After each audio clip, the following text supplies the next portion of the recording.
കാറ്റിന് നൈരന്തര്യത്തിന്റെ ഈണമുണ്ട്. ആ കാറ്റ് കരിമ്പനകളെ തഴുകി ഭാരതപ്പുഴയുടെ കൈവഴിയായ യാക്കരപ്പുഴയുടെ ഓരത്തുകൂടി ഒഴുകി വരുമ്പോൾ അവിടെ ഒരു പുണ്യസങ്കേതം ഭക്തർക്കായി കാത്തിരിക്കുന്നു. യാക്കര ശ്രീ വിശ്വേശ്വര ക്ഷേത്രം. ഒരാരാധനാലയം എന്നതിനേക്കാൾ കേരളത്തിന്റെ നവോത്ഥാന ചരിത്രവും ആത്മീയതയും ഇഴചേർന്ന ഒരു മഹാവിസ്മയമാണിത്. 1 നൂറ്റാണ്ടിലധികം പഴക്കമുള്ള ഈ ക്ഷേത്രം ശ്രീനാരായണ ഗുരുദേവന്റെ പാദസ്പർശമേറ്റ മണ്ണിൽ ഭക്തലക്ഷങ്ങൾക്ക് അത്താണിയായി നിലകൊള്ളുന്നു. പാലക്കാട് നഗരത്തിന്റെ തിരക്കുകളിൽ നിന്നും വെറും 1 കിലോമീറ്റർ മാത്രം അകലെ, എന്നാൽ പ്രശാന്തതയുടെ ഒരു പുതിയ ലോകത്തേക്ക് നമ്മെ ആനയിക്കുന്ന ഇടമാണ് യാക്കര. യാക്കര പുഴയുടെ തീരത്ത് പ്രകൃതിയും ദൈവീകതയും ഒന്നാകുന്ന ഈ ഭൂമിയിൽ വിശ്വേശ്വരൻ കുടികൊള്ളുന്നു. ക്ഷേത്ര കവാടത്തിലെത്തുമ്പോൾ തന്നെ നമ്മെ സ്വീകരിക്കുന്നത് ചടുലമായ നിറങ്ങളാൽ തീർത്ത അതിമനോഹരമായൊരു ഗോപുരമാണ്. ശിവകുടുംബത്തിന്റെ മനോഹരമായ ചുണ്ണാമ്പ് ശില്പങ്ങൾ ആ കവാടത്തിൽ കൊത്തിവെച്ചിരിക്കുന്നു. കവാടം കടന്ന് മുന്നോട്ട് നടക്കുമ്പോൾ മറ്റൊരു കമാനം കൂടി കാണാം. അത് നമ്മെ പ്രധാന ക്ഷേത്ര സമുച്ചയത്തിലേക്ക് ആനയിക്കുന്നു. ഈ യാത്ര കേവലം ഒരു ക്ഷേത്ര ദർശനമല്ല, അത് കാലത്തിലൂടെയുള്ള ഒരു സഞ്ചാരമാണ്. ഭൂസമ്പത്തിനേക്കാൾ ജ്ഞാനസമ്പത്താണ് മനുഷ്യൻ ആവശ്യമെന്ന് നമ്മെ പഠിപ്പിച്ച ഒരു മഹാപ്രതിഭയുടെ ദീർഘവീക്ഷണത്തിന്റെ സ്മാരകം കൂടിയാണിത്. 20-ാം നൂറ്റാണ്ടിന്റെ ആരംഭം കേരളത്തിന്റെ ചരിത്രത്തിൽ നിർണായകമായിരുന്നു. ജാതീയതയുടെയും അനാചാരങ്ങളുടെയും ചങ്ങലക്കെട്ടുകൾ പൊട്ടിക്കാൻ ശ്രീനാരായണ ഗുരുദേവൻ കേരളത്തിലുടനീളം വിപ്ലവാത്മകമായ മാറ്റങ്ങൾ കൊണ്ടുവരുന്ന കാലം. 1907 അതായത് കൊല്ലവർഷം 1083 ഒരു മനോഹരമായ പ്രഭാതത്തിലാണ് ഗുരുദേവൻ പാലക്കാട് എത്തിയത്. പാലക്കാട്ടെ ജനങ്ങളുടെ ആത്മീയമായ ഉന്നമനത്തിന് ഒരു ക്ഷേത്രം അനിവാര്യമാണെന്ന് തിരിച്ചറിഞ്ഞ ഗുരു യാക്കരയിലെ കണ്ണംപരിയാരം പറമ്പ് എന്ന സ്ഥലം ക്ഷേത്ര നിർമ്മാണത്തിനായി തിരഞ്ഞെടുത്തു. ധനുമാസം 5-ാം തീയതി അദ്ദേഹം ക്ഷേത്രത്തിന് തറക്കല്ലിട്ടു. അന്നതൊരു വലിയ ക്ഷേത്രമായിരുന്നില്ല, മറിച്ച് ഗണപതിയുടെയും വിഷ്ണുവിന്റെയും ശിവന്റെയും ചിത്രങ്ങൾ വെച്ച് ആരാധിക്കുന്ന ഒരു ഭജന മഠം മാത്രമായിരുന്നു. ഗുരുദേവന്റെ പിൻഗാമിയും ശിവഗിരി മഠാധിപതിയുമായിരുന്ന ബ്രഹ്മശ്രീ ശങ്കരാനന്ദ സ്വാമി തൃപ്പാദങ്ങളാണ് പ്രതിഷ്ഠാകർമ്മങ്ങൾ നിർവഹിച്ചത്. കേരളീയ വാസ്തുവിദ്യയുടെയും ആധുനിക സങ്കല്പങ്ങളുടെയും ഒരു മിശ്രിതം ഈ ക്ഷേത്ര നിർമ്മാണത്തിൽ കാണാൻ സാധിക്കും. ഈ അമ്പലത്തിൽ ഗുരുദേവൻ തന്നെ ശിവൻ, മുരുകൻ, ഗണപതി, മഹാവിഷ്ണു എന്ന 4 പ്രതിഷ്ഠ ഗുരുദേവൻ നടത്തി. പിന്നെയാണ് ലളിതാംബിക പ്രതിഷ്ഠ നടത്തിയത്. ഇത് 4 എണ്ണമാണ് ഗുരുദേവൻ പ്രതിഷ്ഠ ചെയ്തത്. ഇതിൽ ഏറ്റവും പ്രത്യേകത ഈ ഉപദേവങ്ങൾക്ക് പോലും അതിൻ്റെതായ വാഹനമുണ്ട്. അതായത് ഏറ്റവും അതേമാതിരി ശിവക്ഷേത്രത്തിന് അത്രയും തുല്യമായിട്ട് ശക്തി ഉണ്ട് എന്നാണ് അറിയുന്നവരെല്ലാം നമുക്ക് പറഞ്ഞത് മനസ്സിലാക്കി തന്നു. ഈ ഇങ്ങനെയുള്ള ഒരു അമ്പലം, ഉപദേവങ്ങൾക്ക് പോലും വാഹനമുള്ള ഒരു അമ്പലം അപൂർവമാണെന്നാണ് പല അമ്പലങ്ങളൊക്കെ സന്ദർശിച്ചവർ നമ്മളൊക്കെ പറഞ്ഞു. യാക്കര വിശ്വേശ്വര ക്ഷേത്രത്തിലെ ആത്മീയ ചൈതന്യത്തിന്റെ കേന്ദ്രബിന്ദു എന്നത് അവിടുത്തെ പ്രധാന പ്രതിഷ്ഠയായ മഹാദേവന്റെ സവിശേഷമായ ഭാവമാണ്. ശാന്തസ്വരൂപനും ചതുർബാഹുവുമായ പഞ്ചമുഖ രുദ്രന്റെ ഭാവത്തിലാണ് ഭഗവാൻ ഇവിടെ ഭക്തർക്ക് അനുഗ്രഹം ചൊരിയുന്നത്. സാധാരണ ശിവക്ഷേത്രങ്ങളിൽ പ്രധാന പ്രതിഷ്ഠയ്ക്ക് മാത്രം അത്യുന്നത പ്രാധാന്യം നൽകുമ്പോൾ യാക്കരയിൽ ഉപദേവന്മാർക്കും മുഖ്യ പ്രതിഷ്ഠയ്ക്ക് തുല്യമായ പദവിയും പ്രാധാന്യവുമാണ് കൽപ്പിച്ചു നൽകിയിരിക്കുന്നത്. ഈ ഒരു ആരാധനാ വൈവിധ്യം ക്ഷേത്രത്തെ മറ്റു മഹാക്ഷേത്രങ്ങളിൽ നിന്ന് വേറിട്ടു നിർത്തുന്നു. പ്രധാന ദേവനായ ശിവനോടൊപ്പം തന്നെ മറ്റെല്ലാ ദേവതകളും തുല്യശക്തിയോടെ വാഴുന്നു എന്നത് ഇവിടുത്തെ ആത്മീയ സങ്കല്പത്തിന്റെ ഔന്നത്യം വെളിവാക്കുന്നു. ക്ഷേത്ര സമുച്ചയത്തിനുള്ളിലെ ദേവതകളുടെ സ്ഥാനനിർണയം അതീവ ശ്രദ്ധേയമാണ്. തെക്കേ നടയിൽ സർവവിഘ്ന വിനാശകനായ ശ്രീ മഹാഗണപതി സവിശേഷമായ പ്രാധാന്യത്തോടെ കുടികൊള്ളുന്നു. വടക്കേ നടയിലാകട്ടെ പ്രപഞ്ചപാലകനായ മഹാവിഷ്ണു ഭക്തർക്ക് ദർശനം നൽകുന്നു. ജ്ഞാനസ്വരൂപനായ സുബ്രഹ്മണ്യ സ്വാമി പടിഞ്ഞാറോട്ട് ദർശനമായി പ്രതിഷ്ഠിക്കപ്പെട്ടിരിക്കുന്നു.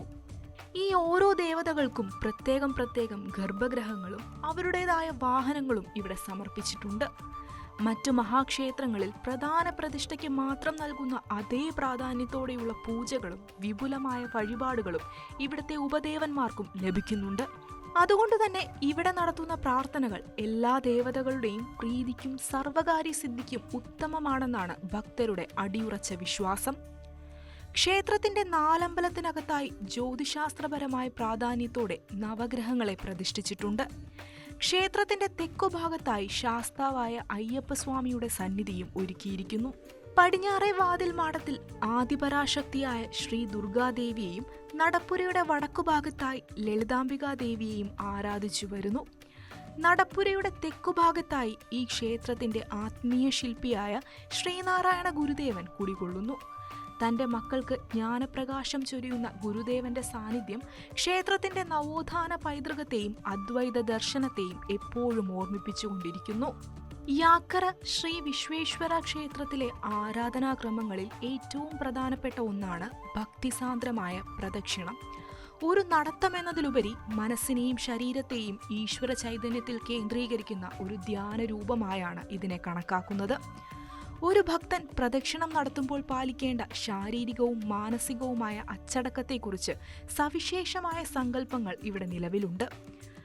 പ്രസവമെടുത്തൊരു സ്ത്രീ ജലം നിറഞ്ഞൊരു കുടം ശിരസിലേന്തി എത്രത്തോളം അതീവ ജാഗ്രതയോടും സാവധാനത്തിലും പാദങ്ങൾ ചുവടുവെക്കുമോ അത്രയും ഏകാഗ്രതയോടെയും ലാഘവത്തോടെയും വേണം ക്ഷേത്രമുറ്റത്ത് പ്രദക്ഷിണം വയ്ക്കാനെന്ന് വിധി വ്യക്തമാക്കുന്നു.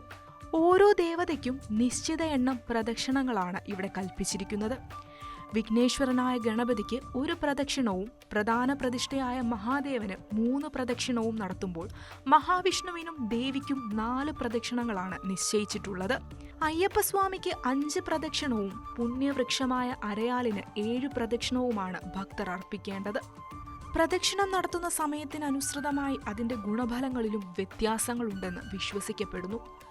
പ്രഭാതത്തിലുള്ള പ്രദക്ഷിണം രോഗശമനത്തിനും ശാരീരിക സൗഖ്യത്തിനും ഉത്തമമായി കണക്കാക്കപ്പെടുമ്പോൾ ഉച്ചനേരത്തെ ആരാധന സർവാഭീഷ്ടസിദ്ധിക്കും ആഗ്രഹസാഫല്യത്തിനും വഴിതെളിക്കുന്നു.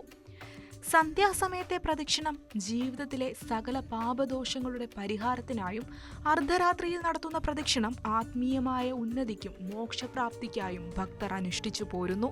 ക്ഷേത്രത്തിനടുത്തുള്ള ജലാശയങ്ങൾ ഇവിടുത്തെ ശാന്തമായ അന്തരീക്ഷത്തിന് മാറ്റുകൂട്ടുന്നു. ക്ഷേത്രത്തോട് ചേർന്നുള്ള കുളം സന്ദർശകരെ ആകർഷിക്കുന്ന ഒന്നാണ്. ആമ്പലുകളും പായലുകളും നീലപ്പൂക്കളും കാക്കപ്പൂക്കളും നിറഞ്ഞ കുളം ക്ഷേത്രത്തിനൊരു ഗ്രാമീണ സൗന്ദര്യവും ആത്മീയ കുളിർമയും നൽകുന്നു. പുഴയുടെ സാമീപ്യം ക്ഷേത്രമുറ്റത്ത് എപ്പോഴും ഒരു തണുത്ത കാറ്റ് നിലനിർത്തുന്നു. വെളുത്തവാവിനും കറുത്തവാവിനും 2 പ്രദോഷവും ഇവിടെ നടത്താറുണ്ട്. അതിന് വൈകുന്നേരത്താണ് പ്രാധാന്യം. അതിന് ഇളനീര്, പാല് തുടങ്ങിയിട്ടുള്ള അഭിഷേകങ്ങൾ നടക്കും. പിന്നെ ഇവിടെ വേറൊരു പ്രത്യേകത ഉള്ളത് 2 ദേവിയാണ്. ഒന്ന് ലളിതാംബികയുണ്ട്, തൊട്ട് ഉള്ളിലായിട്ട് ദുർഗയുണ്ട്. അതായത് ലളിതാംബികൻ്റെ മുന്നിലാണ് നമ്മൾ ഈ എഴുത്തിനിരുത്തൽ ചടങ്ങൊക്കെ നടത്തുന്നത്. അതേസമയം ദുർഗൻ്റെ അവിടെ ആ പൂജകൾക്ക് വ്യത്യാസമുണ്ട്. യാക്കര വിശ്വേശ്വര ക്ഷേത്രത്തിലെ ഏറ്റവും പ്രധാനപ്പെട്ട ആഘോഷം മഹാശിവരാത്രിയാണ്. പാലക്കാട് ജില്ലയിലെ തന്നെ ഏറ്റവും വലിയ ശിവരാത്രി ആഘോഷങ്ങളിലൊന്ന് ഇവിടെയാണ് നടക്കുന്നത്. അന്ന് ക്ഷേത്ര പരിസരം ദീപങ്ങളാൽ അലങ്കൃതമാകും. അർദ്ധരാത്രി വരെ നീളുന്ന വിശേഷാൽ പൂജകളും ധാരയും മറ്റ് അഭിഷേകങ്ങളും ഭക്തരെ ആത്മീയമായ ഉന്നതിയിലേക്ക് നയിക്കുന്നു. ആയിരക്കണക്കിന് ഭക്തരാണ് ആ ദിവസം ഭഗവാനെ ഒരു നോക്ക് കാണാൻ ഇവിടേക്ക് ഒഴുകിയെത്തുന്നത്. പാലക്കാട് നഗരഹൃദയത്തോട് ഇത്രയും ചേർന്ന് നിൽക്കുന്നതുകൊണ്ട് തന്നെ യാക്കര ക്ഷേത്രത്തിൽ എത്തിച്ചേരുന്നത് വളരെ എളുപ്പമാണ്. KSRTC ബസ് സ്റ്റാൻഡിൽ നിന്നും റെയിൽവേ സ്റ്റേഷനിൽ നിന്നും ഓട്ടോറിക്ഷകളോ ലോക്കൽ ബസ്സുകളോ ലഭ്യമാണ്. നഗരത്തിന്റെ ബഹളങ്ങളിൽ നിന്ന് മാറി നിൽക്കുമ്പോഴും നഗര സൗകര്യങ്ങളെല്ലാം വിരൽത്തുമ്പിലുണ്ട് എന്നതാണ് ഈ ക്ഷേത്രത്തിന്റെ പ്രത്യേകത. യാക്കര ശ്രീ വിശ്വേശ്വര ക്ഷേത്രം കേവലം ഒരു ആരാധനാലയമല്ല, അത് അതിജീവനത്തിന്റെയും ജ്ഞാനത്തിന്റെയും അടയാളമാണ്. ജാതിമത ഭേദമന്യേ ഏവർക്കും പ്രവേശനമുള്ള ഈ സന്നിധി ശ്രീനാരായണ ഗുരുദേവന്റെ ഒരു ജാതി ഒരു മതം ഒരു ദൈവം എന്ന ദർശനത്തിന്റെ ജീവിക്കുന്ന തെളിവാണ്. നമ്മുടെ തിരക്കുപിടിച്ച ജീവിതത്തിനിടയിൽ അല്പനേരം ആ പുഴയോരത്തിരുന്ന് വിശ്വേശ്വരനെ ധ്യാനിക്കുമ്പോൾ ലഭിക്കുന്ന ശാന്തി വിലമതിക്കാനാവാത്തതാണ്. പൈതൃകവും വിശ്വാസവും ഇഴചേർന്ന ഈ പുണ്യഭൂമി വരും തലമുറകൾക്കും ഒരു വഴികാട്ടിയായി നിലകൊള്ളും.